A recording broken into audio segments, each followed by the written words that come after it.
Ese punto que está en la proyección, ¿qué evoca en su mente? ¿Qué puede significar? ¿Se llega a ver ese símbolo allí en la proyección? ¿Es común o no es común? ¿Lo vemos o no lo vemos? Para apagar o para encender, ¿no es cierto?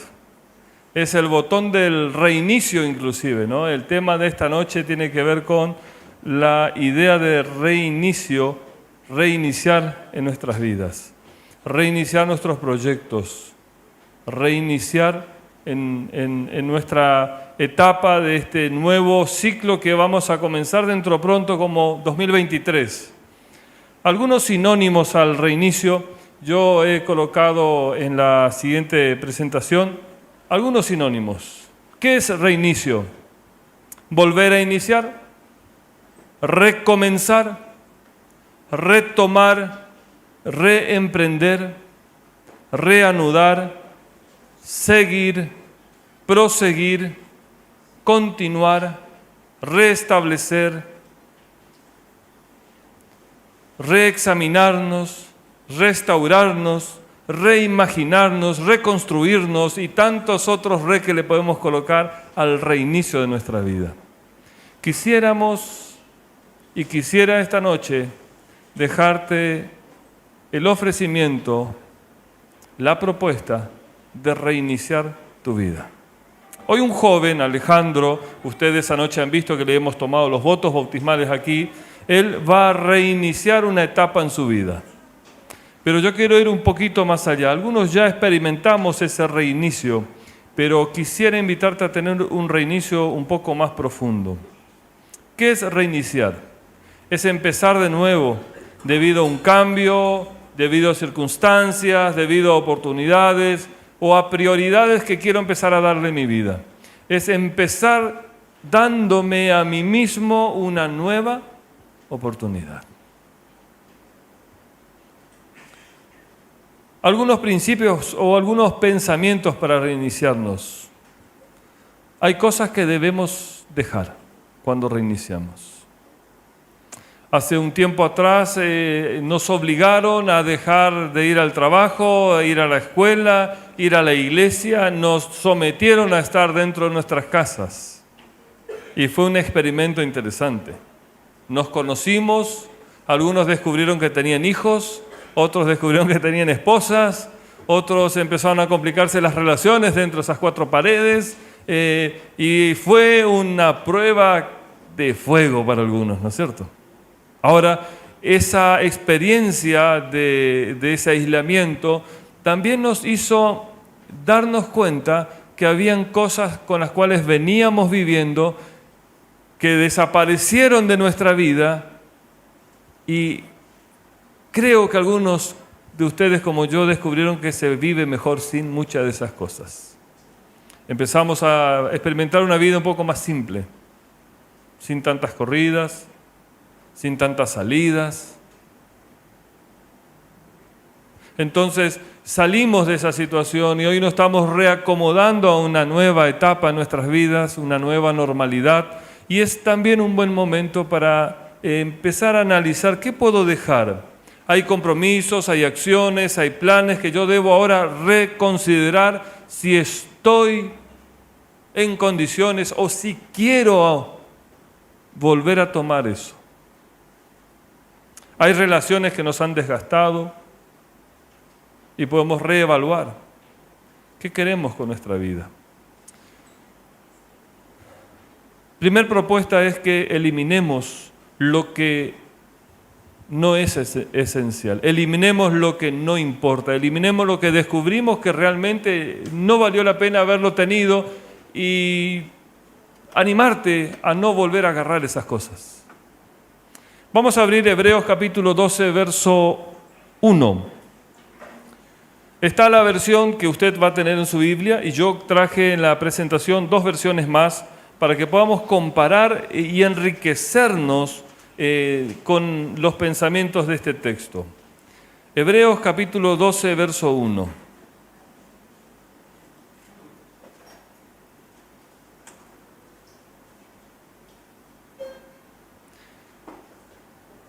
En la versión Reina Valera, en Hebreos capítulo 12, verso 1, nosotros nos encontramos con este texto. Por tanto, nosotros también, teniendo en derredor nuestro tan grande nube de testigos, despojémonos de todo, ¿cómo dice la Biblia suya? De todo peso y del pecado que nos asedia, y corramos con paciencia la carrera que tenemos por delante.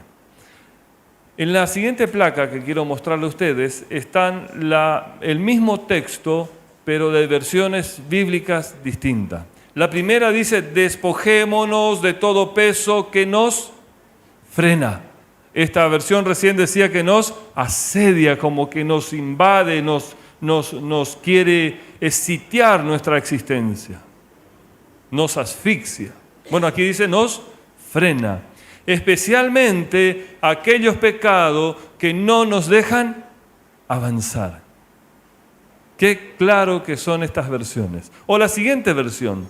Corramos la carrera que tenemos por delante sin rendirnos nunca.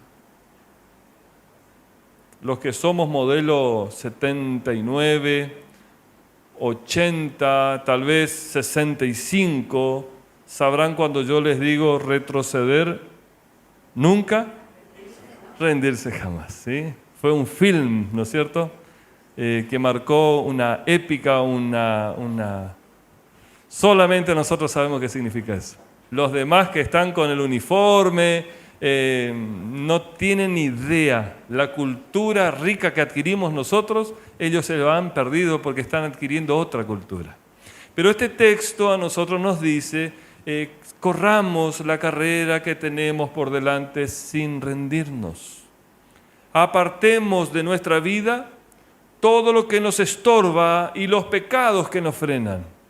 Ahora, fíjense qué maravilla es ver este mismo texto bíblico traducido desde la misma fuente griega, desde tres colegiados distintos, tres grupos de teólogos que conocen las versiones bíblicas originales, y cuando ellos van allí y buscan las mejores palabras en el idioma español o el castellano y buscan aplicarle allí la comprensión que ellos tienen en el momento, y descubrimos que los tres nos dicen las mismas cosas, pero con palabras un poco cambiadas, sinónimos.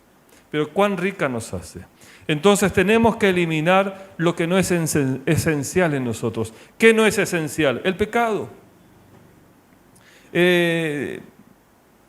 Todo lo que nos estorba, todo lo que nos frena, no nos deja avanzar, todo lo que nos asedia y nos asfixia y nos roba el tiempo. Una vez le preguntaron a Bill Gates, ¿conocen?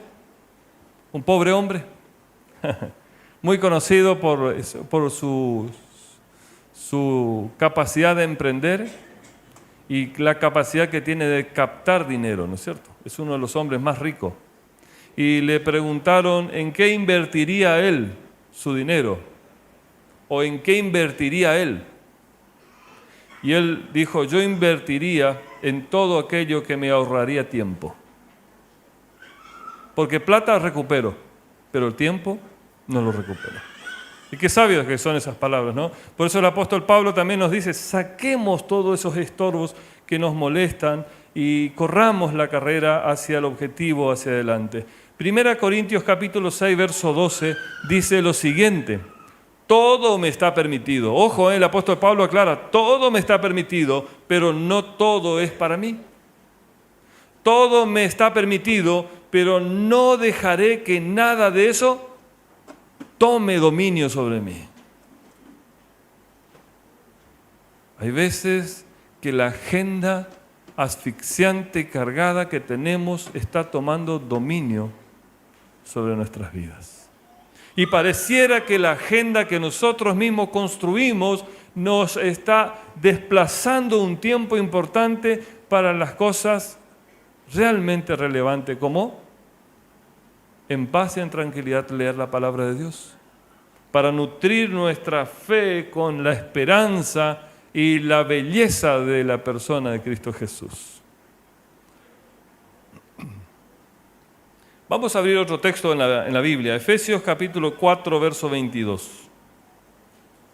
Quiero reforzar este concepto de desprendernos, de eliminar aquellas cosas que tenemos o hacemos o obtenemos en nuestros planes, pero nos frenan, nos estancan o nos roban el tiempo. Despójense, dice el apóstol Pablo, de su viejo yo. Esta es una versión distinta a la que usted tiene en su Biblia. Que les hace vivir como en el pasado, con los viejos patrones destructivos que se arraigan en los deseos engañosos. En cambio, permitan que su corazón y su mente sean renovados por completo. Vístanse de su nuevo yo, el cual fue creado para ser semejante de Dios y que se manifiesta en la verdadera vida, la cual es justa y buena.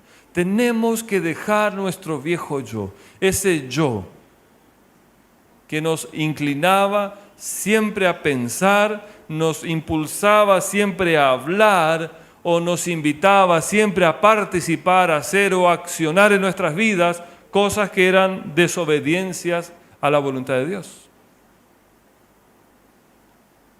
Cuando uno conoce el Evangelio, la palabra de Dios dice que uno deja el mundo y como reza ese himno, sigue a Cristo. ¿No es cierto? Dejo el mundo y sigo a Cristo. Esa es la experiencia ahora que nosotros vamos a ver en el bautismo. Alguien que conoce el Evangelio, decide dejar este mundo, dice, yo no quiero seguir la corriente de este mundo que me invita a pecar, que me invita a robar, que me invita a mentir, que me invita a infringir, que me invita a saltarme la fila, como por ahí había un dicho muy famoso en la Argentina.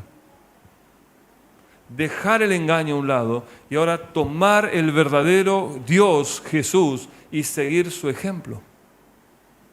Ahora, cuando uno ya está en esta experiencia que ya se bautizó, la invitación sigue siendo, deja tu viejo yo, que te está llevando siempre ¿hacia dónde? Hacia el pasado. Todo lo que nos lleva al pasado es desgastante, destructivo y es innecesario, salvo que sea un terapeuta que quiera ayudarnos a resolver algún asunto. Pero volver al pasado nos hiere, volver al pasado nos frena, volver al pasado nos marchita.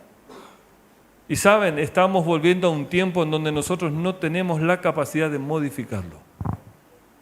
Frente a esa imposibilidad, los Filmen hicieron una película, también de mi categoría. Conocerán ese auto famoso que transportaba en el tiempo a las personas, ¿no es cierto? No me acuerdo cómo se llamaba el auto. Volver al futuro, ¿no es cierto? ¿Vieron? Hasta el nombre del auto. Era lo que está haciendo hoy con estos autos eléctricos, pero esto lo superaba. Lo superaba, y el auto fantástico. Bueno, estamos hablando de gente de una época, pero fíjense, el pasado no nos sirve. Tenemos que renunciar y dejar de pensar en nuestro pasado. ¿Qué puedo traer de mi pasado al presente? Especialmente si vengo de una experiencia de haber vivido parte de mi vida en el mundo. Nada que me ayude a edificar mi fe. ¿Puedo traer del pasado al presente? Sí, las bendiciones de Dios, las acciones de Dios para conmigo, los recuerdos lindos cuando me casé, cuando nació el primer hijo. Sí, eso sí. Despójense de su viejo yo, que les hace vivir como en el pasado, con los viejos patrones destructivos que los arraigan en sus deseos. Prioriza lo que realmente importa en tu vida. Primer hábito que quisiera invitarte a considerar es el siguiente: el hábito de administrar bien el tiempo. Ayer hablamos de la necesidad de gerenciar nuestras emociones, mantenerlo dentro de patrones establecidos por la palabra de Dios que son principios. Ahora yo quisiera invitarte a poder ser un administrador de tu tiempo. Salmos 90:12 dice, enséñanos a aprovechar al máximo nuestro tiempo para que crezcamos en sabiduría. ¿Cómo está la administración de tu tiempo? Pensemos en el día de hoy. ¿Qué hiciste esta mañana? Respondete solo. ¿Qué hiciste al mediodía después de comer? Desde el momento en que lograste tener noción del tiempo y el espacio, porque seguramente alguno desapareció por algunos instantes en una profunda siesta, desde ese momento hasta aquí, ¿cómo administró su tiempo? ¿Cómo fue? ¿Qué priorizó? ¿Estuvo cargada la agenda? ¿Hubo muchas cosas que hacer? Sí. Ahora, el siguiente texto que yo quiero leer con ustedes tiene que ver con también tener una vida con objetivos y propósitos. Fíjese, Proverbios 17:24. El inteligente tiene por objetivo. ¿Qué hace el inteligente? Se plantea objetivo. Me levanto a la mañana temprano y ya tengo enlistado lo que voy a hacer en ese día y en primer lugar pongo la tarea más difícil. Luego de hacer el culto, ¿no es cierto?, con Dios, ¿qué voy a hacer? La tarea más difícil. Mi esposa me pidió que hable con mi suegra. Para algunos es muy lindo esa experiencia. La tarea más difícil. Tengo que ir hasta mi trabajo y conseguir algo. Segundo lugar, la segunda tarea más difícil. Entonces, en las primeras horas de la mañana, con inteligencia, como dice este texto, y objetivos claros, yo logro vencer lo más difícil para que después, cuando mis energías vayan disminuyendo, ya las cosas más fáciles puedan surgir de mejor manera. El inteligente tiene por objetivo una acción sabia, pero el necio inicia en muchas direcciones. Salmos 90:12. Está el mismo texto ese, enséñame a aprovechar al máximo nuestro tiempo. El tercer hábito es elegir buenos principios, buenas prioridades. ¿Se acuerdan cuando Jesús hacía su visita a sus amigos allí, a Lázaro, a María? Y él tenía una preocupación con una de ellas. Jesús dice, mi querida amiga Marta, estás preocupada y agobiada por tantas pequeñeces. Si él le cambia el nombre y le pone el mío, encajo en ese perfil, ¿o no? Parece que nos está hablando a nosotros, las Marta modernas. Ayer alguien que estábamos hablando acá me dice, yo me llamo Mirta. Ah, qué lindo, mi hermana se llama Mirta. Le digo, me gustan las personas que se llaman Mirta. Y sabe, Mirta viene de Marta. Oh, mi tía se llama Marta. Y ahora me acuerdo que Marta también era una amiga de Jesús. Y Jesús le dice a Marta y me dice a mí, querido, ¿estás preocupado y estás agobiado por pequeñeces? Sin embargo, solo una cosa es esencial y María ha elegido esta. ¿Qué estaba haciendo María? ¿Había un despiole en la casa? Había que lavar las ollas, los platos, limpiar el patio, ordeñar la vaca, alimentar las gallinas. Bueno, eso era la gente del campo, ¿no es cierto? Pero Marta estaba ocupada en atender a Jesús de la mejor manera, estaba haciendo el mejor bizcochuelo, estaba haciendo la mejor ofrenda, estaba detrás de hacer cosas, pero María eligió no hacer cosas, sino estar con la persona. Hay veces que estamos haciendo cosas. Y es la respuesta que le digo a Martín. Martín me pregunta, papá, ¿qué estás haciendo? Estoy haciendo cosas, porque encontré en esa descripción explicarle lo que no sé, a veces decirlo, o sintetizar para que no me lleve tanto más tiempo explicarle que estoy haciendo un sermón o estoy por salir a hacer una visita, y hay veces que hay visitas que mucho un niño no le puede explicar. Entonces, estoy por hacer cosas, estoy saliendo a hacer cosas. Y cerramos con esas pocas palabras estas descripciones. Quiero invitarte a que abraces cosas nuevas, que dejes el pasado. Isaías 43, verso 18 y verso 19 dice, no recuerden lo que pasó antes, ni piensen en el pasado. Fíjense, voy a hacer algo nuevo. Eso es lo que está pasando ahora. ¿No lo ven? Allí está ese texto, si quieren les coloco para que ustedes puedan también leerlo, ¿no? El llamado de Dios a tener una mejor visión. Y el proceso que Dios nos invita, que es el discipulado, que es la santificación, que es ir siendo una mejor persona, es un proceso paulatino. Fíjense, el pueblo de Israel creció tanto que empezó a ocupar las zonas, entonces vinieron los del cautiverio y Dios prometió, ahora ustedes van a experimentar esto, yo los expulsaré poco a poco a los enemigos del pueblo de Israel, que pueden ser nuestros enemigos en nuestras vidas. Dios quiere expulsarlos poco a poco para limpiar nuestra agenda y podamos tener tiempo suficiente para disfrutar de la vida, hasta que sean lo bastante fuerte para tomar posesión de la tierra.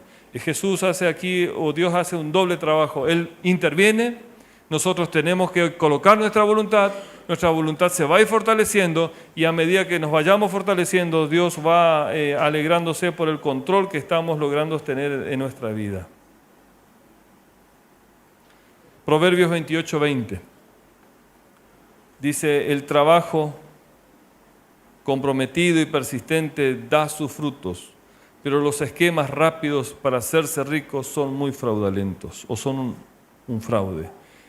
¿Cómo es el proceso que trae la bendición? Trabajo, dice compromiso, dice persistencia. O este texto de Proverbios, la riqueza lograda de noche a la mañana pronto desaparece, pero el que junta poco a poco irá en aumento. Quien decide confiar en Dios, como dice Isaías, quienes deciden confiar en ti se mantienen enteros y firmes. ¿Cómo estás hoy? ¿Entero? ¿Estás firme? Pastor, estoy desfragmentado. Estoy partido. No estoy entero. Tampoco estoy firme. Pero esto dice porque persisten en ello y no se rinden. Así que depende de Dios y persiste en ello porque en el Señor tu Dios tienes lo seguro. Que podamos reiniciar nuestra etapa de nuestras vidas, colocando a Dios en primer lugar. Que podamos hacer un reseteo, no para seguir haciendo lo que veníamos haciendo, porque vamos a tener los mismos objetivos o los mismos resultados que venimos teniendo. ¿Queremos vivir mejor? ¿Queremos vivir en abundancia? Dios nos hace una propuesta interesante.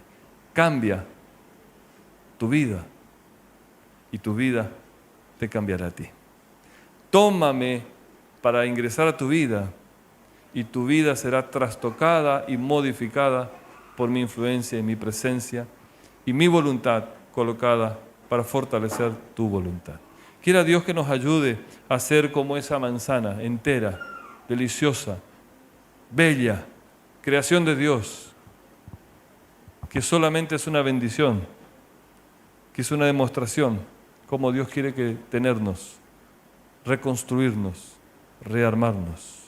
No solamente quiere sanar nuestras emociones heridas, sino también quiere que seamos gestores de una buena y una nueva vida.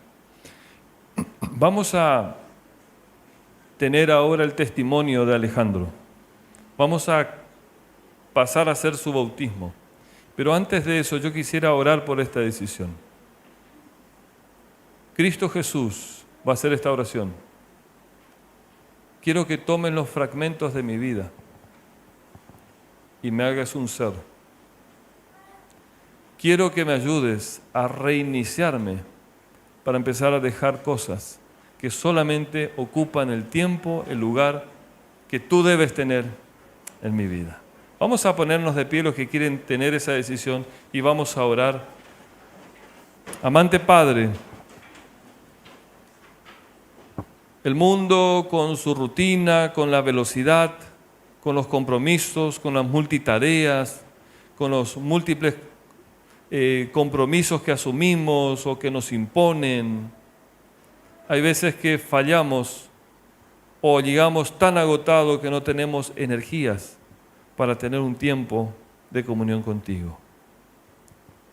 Y aunque muchas veces experimentamos que cuando estamos contigo nos rearmamos, nos fortalecemos, nos hace bien, encontramos fuerzas que es un milagro porque colocas en nosotros. Pero la tirana costumbre impulsada por los tiempos modernos a veces nos hace recaer en recargar nuestro día a día con muchas acciones, muchas actividades, muchas cosas. Pero si analizamos alguna de ellas, las debiéramos descartar. Ayúdanos a ser sabios, a poder administrar bien nuestro tiempo, a poder priorizar lo importante primero, que es la vida eterna y la salvación, la familia y la salud.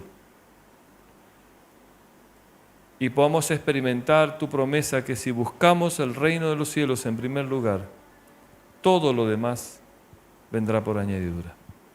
Toma nuestras vidas, haznos de vuelta en una sola pieza, que podamos reiniciar una nueva etapa en donde podamos vivir, disfrutar una buena vida que es la que tú nos ofreces y nos prometes darnos hoy. Pedimos esto y agradecemos en el nombre de Jesús. Amén.